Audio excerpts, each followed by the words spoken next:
everybody. It's Miss Greta back today. Happy Earth Day. I'm so excited that we have such beautiful weather on Earth Day 2020, which, did you know, is the 50th anniversary of Earth Day? Pretty exciting, isn't it? And I know Miss Mika talked to you all a little bit about Earth Day yesterday, so I think if you didn't already know, you get the gist of it. I want you all to make sure that you are getting outside today and doing something. If you can get outside and climb a tree, or water some flowers, or just go out and sit in the green grass and breathe in some fresh air, make sure you get to do something outside today, even if it's just for a few minutes. And take a moment to appreciate our beautiful Mother Earth, okay? And since it's a very, very special day for me, I have a very, very special book dear to my heart that I'd like to share with you today. The book that we're going to read today is called The Legend of Eben and Heidi Dolphin. This book is very, very special to me because some very, very dear close friends of mine did the lovely artwork and illustrations in this book, Windrick. And it was also written by a gentleman from here named Patrick Bowles. So we're going to dive right into this fun dolphin book today, and then I'll share a fun craft with you after a while. So we're going to go away, we're going to travel and go far away in our imaginations out to the ocean. Far away from here. We live in the mountains, don't we? And I say a lot of us are probably wishing we could go visit the beach right now, huh? So we can do it in our imaginations, can't we? The Legend of Eben and Heidi Dolphin by Patrick Bowles, illustrated by Windrick.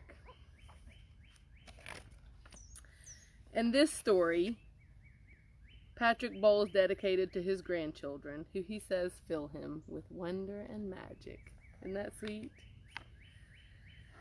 There was a beautiful dolphin who lived in the sea. She swam and she frolicked, so wild and free. She had smooth, silky skin that was deep silver blue, and was known to all others as Miss Heidi Lou. There's a little turtle pic on that part, like you see there. I love turtles. Her eyes were as sparkly as stars in the sky, and full of the wonder that makes others high. She was smart, full of questions and curious notions about the wide world and all of its oceans.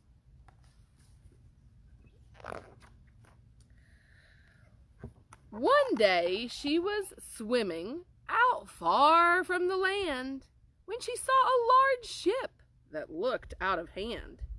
It let out great nets as it circled quite slow. Lou Dolphin swam closer, for she just had to know.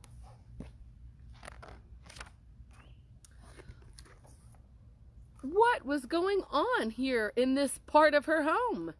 She had heard of these men, and now they had come to take from the sea great numbers of fishes, against her desires, against Miss Lou's wishes. Look at that stingray picture there, huh? Is that cute? She dived for the bottom. It was part of her plan to outwit these robbers, to say no to man. She sought out the cable that stretched through the scene. She would fix it so that they could not come again.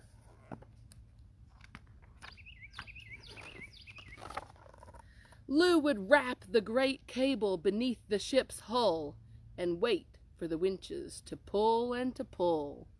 When the men pulled, it would cause it to shudder and break as it strained against the large rudder.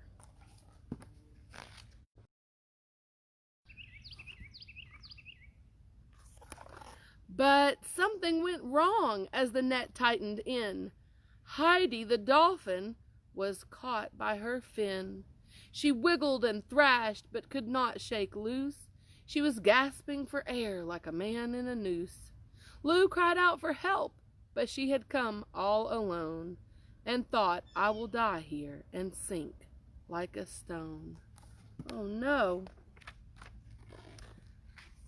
Yet there in the water was someone who knew of the courage and bravery of this Dolphin Lou, a pure golden dolphin with steel blue eyes, had seen Heidi's action and now heard her cries. Eben Dolphin came racing and severed the net. Then he held her close by and flew like a jet. This dolphin was magic. He knew how to fly. Their spirits were one as they took to the sky.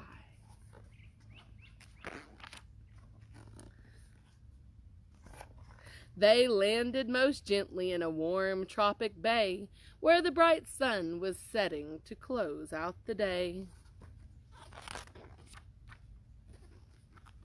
Those seahorses, I like that picture. He said, let us be partners and travel the earth to let all men know of the seas and their worth. I want you to join with me here in this life. I will be your husband. You will be my wife.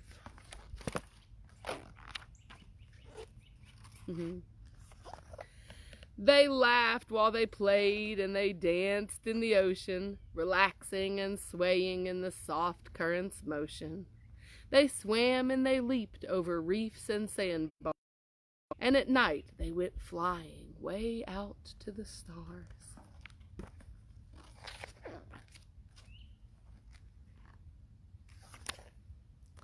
Together forever their mission will be to bring new awareness to you and to me, that here in the present there are no magic potions to cure all the perils that threaten the oceans. However, each one of us can do our part, as Eben and Heidi show us a new start. They will circle together as their journey unfolds, this pure, perfect couple of silver and gold. The end. Wasn't that a good book? I love that book, and I especially love the artwork in that book. It's very special. So thank you to my little girl for letting me borrow this book to read to you today. I hope you liked it as much as I do. And let's talk about the book just for a minute, and then we'll do a little craft, okay? So in the book, there were some fictional things, right? Fiction is something that's made up that can't really happen, right? But it's fun to pretend. Like, we know that really there's not any magical dolphins in the real world that can fly, right? Dolphins don't really fly. That was the magical part that was made up. It was fiction. But then there are also some things in the book that really do happen. Like, big boats really do go out and catch masses of fish. And while we need fish to eat, a lot of us, unless we're vegetarians, a lot of us might eat fish from time to time. But it's also really important that we're doing everything that we can to make sure that we're fishing responsibly, right? And making sure that we're not doing anything that would harm other animals like dolphins and things like that in our ocean, okay? And the craft that I chose to share with you today, I actually borrowed from our Gatlinburg Ripley's Aquarium of the Smokies. If you've not visited their page and checked out their videos, I suggest you do so. I don't think they would mind at all. We, in honor of Eben and Heidi Lou, are gonna make some jellyfish today. Aren't those so cute?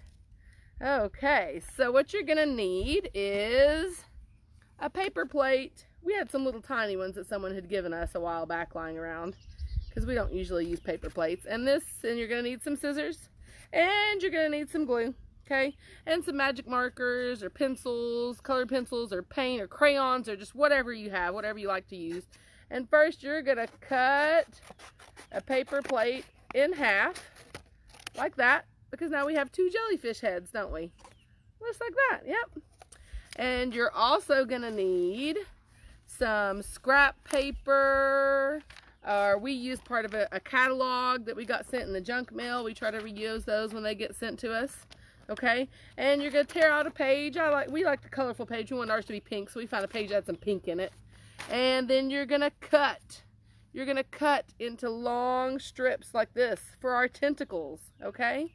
And then once you've got these long strips, you're gonna take each one and you're just gonna fold back and forth, kind of like if you've ever made a paper fan, that kind of folding, back and forth like that. And that just gives some dimension, a little wiggle wiggle to our tentacles. There you go. And super easy. You're going to just take all those and you're going to tape them to the back of your jellyfish. We colored ours in first.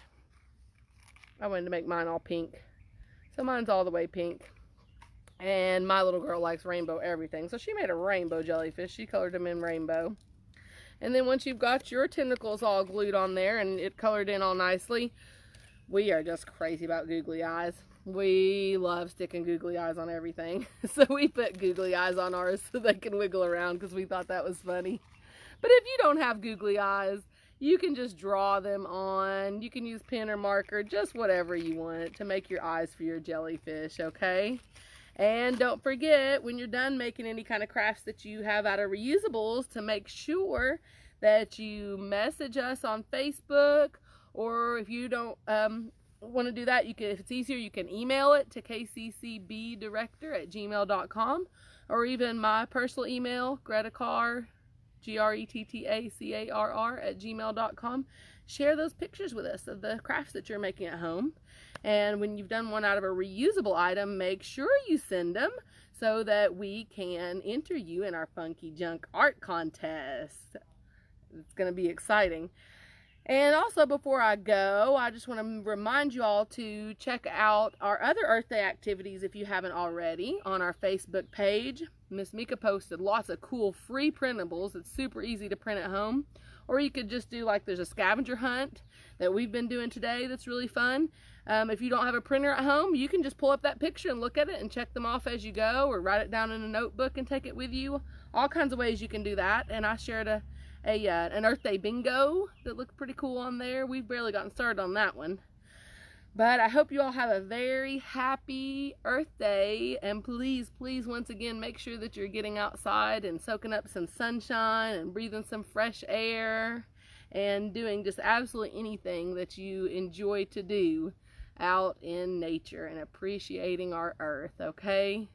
Thanks again for tuning in. Miss Mika will be on tomorrow, and I'll be back to talk to you all again on Friday, okay? Bye-bye.